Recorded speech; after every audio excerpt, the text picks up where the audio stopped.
Ooh, okay. What was my definition of success as a Scrum Master?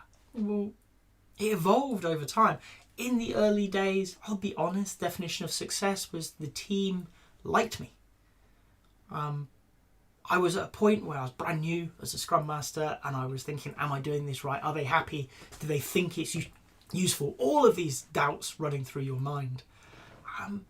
Over time, I realised as long as I was doing a good job, they didn't really care.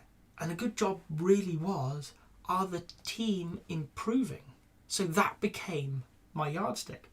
As a team, are they getting better? In whatever sense that meant. In the early days, it was technically. Are they getting a better technical foundation? I'm going back to the early days of continuous integration and things like that. So are they getting a better understanding of TDD?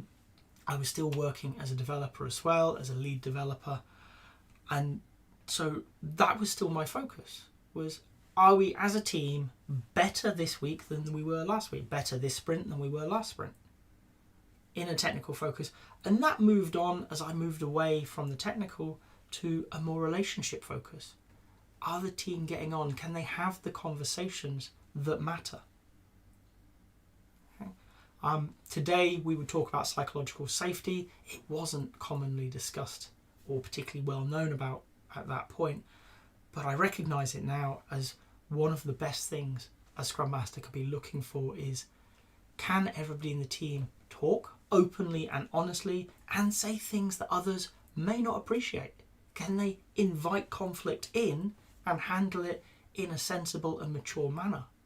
That's what I was looking for.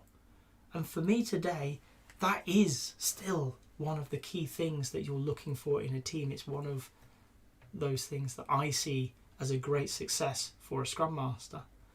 Over time, my sphere of influence grew as I understand the role, and I grew into it more to be more organisational. And it became, how is the organisation impacting my team?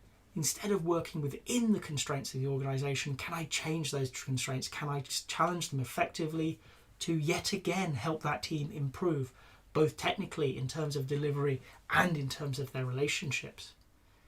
And that's really where I stand today. Success for a Scrum Master is all of that.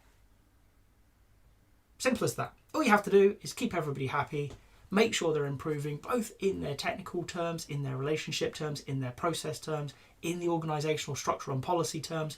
Just do that. This is why it's a fascinating role, and this is actually why it's such a hard role, is that's a lot of different things going on at any one time. But what I would say is if you're new to Scrum Mastery or you're working with a new team, start small. Start with just them. Don't worry about the organisational constraints. They ain't going anywhere anytime soon.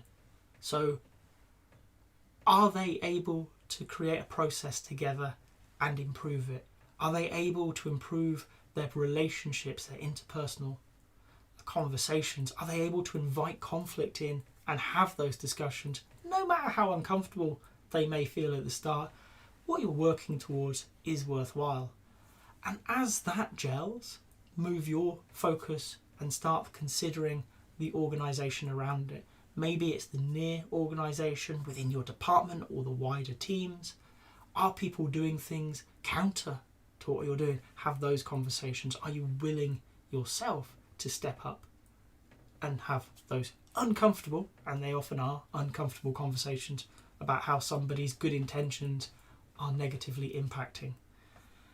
And then when we've got the near organisation healthier, it will never be perfect, but that's not the point, it's healthier, you'll see the impediments are really outside of that sphere of influence, and you need to build your relationships and work out how to engage in the wider organisation and support them, help them, and advocate an agile way of working with them so that ultimately that little team that you were focused on at the start is better week after week, sprint after sprint.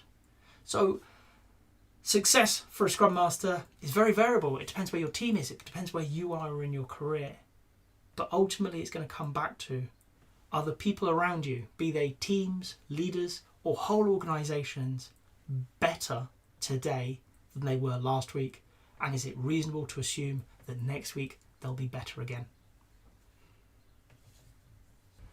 If you've got to this point in the video, I hope you've enjoyed it. If so, a like would be appreciated. If you want to hear more from me, more answers to questions that maybe you've got in the Agile world, please subscribe to the channel. And if you've got a question that you really want answered, drop it in the comments. I promise we'll get around to it. Thank you.